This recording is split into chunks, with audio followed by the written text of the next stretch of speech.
Good morning, parents of Sequoia Elementary School. This is your child's school counselor, Reagan Womack. Today I'm going to be sharing some slides for supporting your child in their social emotional development.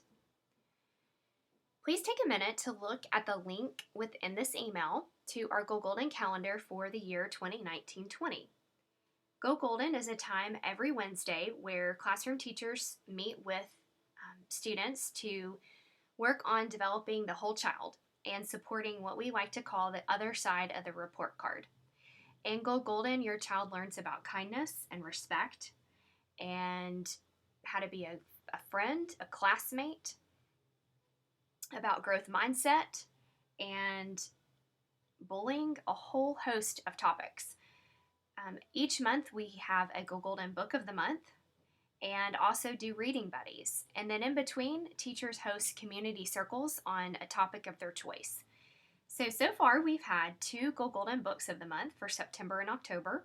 September's was The Invisible Boy, and October was Each Kindness. And November's book, which is airing this week, is Even Superheroes Have Bad Days. So we've been doing some really wonderful things in Go Golden.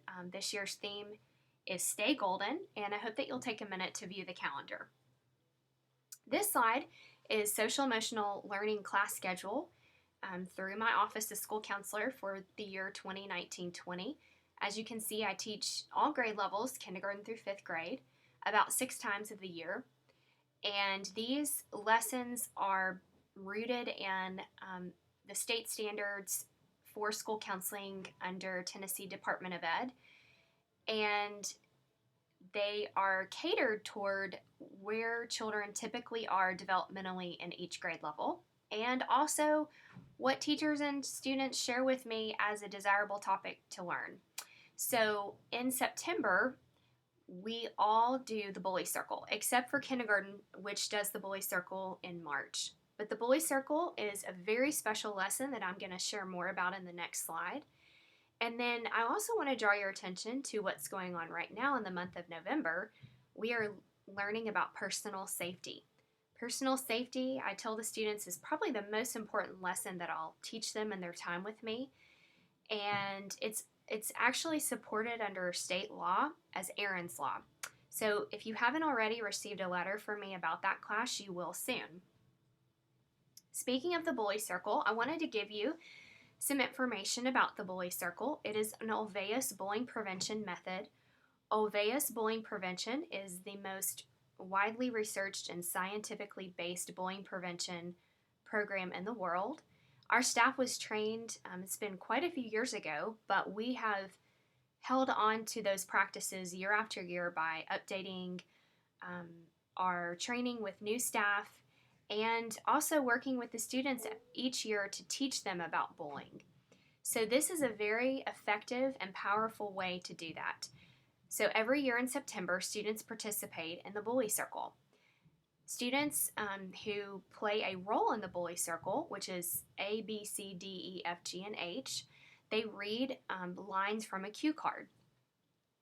And then the other students in the audience get to help talk about what bullying looks like, identify different ways that people bully, how it makes us feel, how it makes others feel, and how to respond and recognize it. So talk to your student if you never have about the bully circle. Ask them about it. The really neat thing is that children ask for the bully circle every year. They really like this activity, and they get to do it every single year, and that always amazes me that they look forward to it. So by the time they're in the 5th grade, they will have done the bully circle 6 times. And I always say the bully circle doesn't change, but the students do change. They grow and evolve, and their understanding of the bully circle keeps evolving and growing. And it's really special to hear from the kids what they learn every year.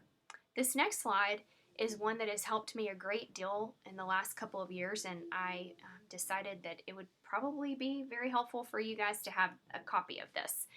So in the bully circle, we clearly talk about bullying, that it's an repeated or patterned, hurtful,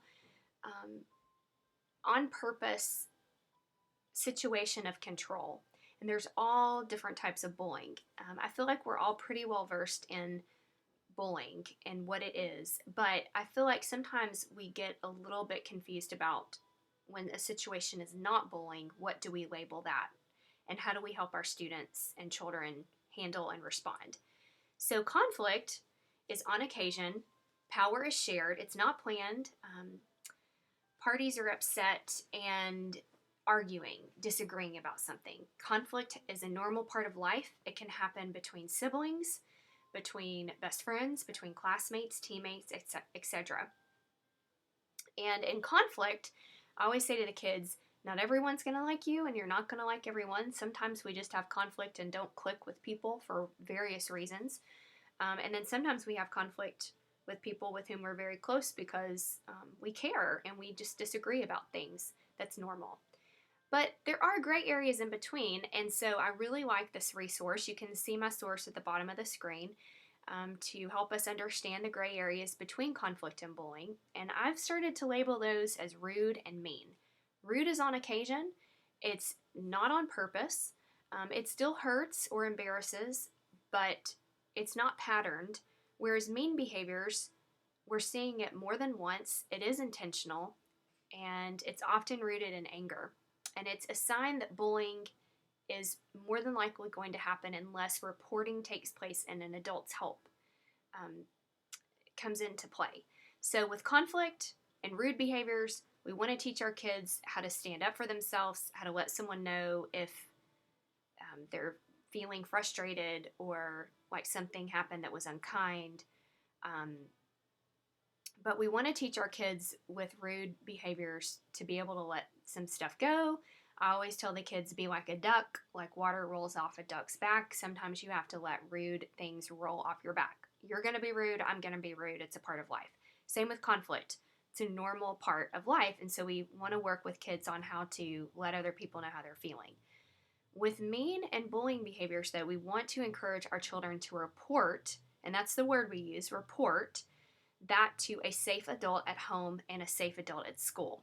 We really want our children to learn how to report at school during the school day when something has happened, even if they're not really sure if it is conflict or bullying.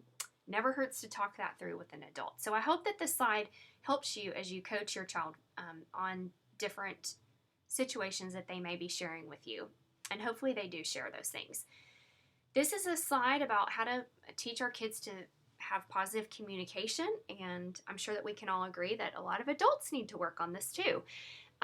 It's an I statement. So when children are in kindergarten through 5th grade, we learn I statements.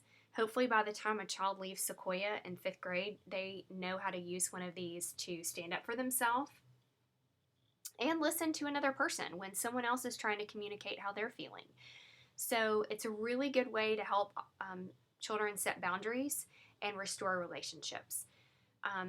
Another thing that I teach children is friends from a distance and respect from a distance. Friends from a distance is when we are having a lot of conflict and we are either getting on each other's nerves or we're not clicking, and we're still friends, but we are going to agree to practice friends from a distance for a few days or maybe a week and then come back together and see how it's going. We focus on playing with other friends. We're still friends. We still are kind to each other, but we seek out hanging out with other people. Respect from a distance is different. That's where we just don't think we're going to click with this person, at least not at this point in life. It's not a healthy relationship. We're going to keep our distance. We still have respect, but we're going to do respect from a distance. Here's some talking points with your child. I hope that this can happen organically in your home, but I just wanted to give you some different thoughts or questions that you could talk to your child about as you move forward, and just check in with them to see how they're doing on all of this. Do they have any questions, and are they seeing acts of kindness in our school and choices of safety and respect? And then here's how to contact me. I'm in the building on Mondays, Wednesdays, and Fridays. And here's my email and my phone number. Please reach out if you need anything. Thank you so much for taking time to view this webinar today. I hope that it has helped you. I love working with families and children and parents. It's an honor. Thank you so much, and take care.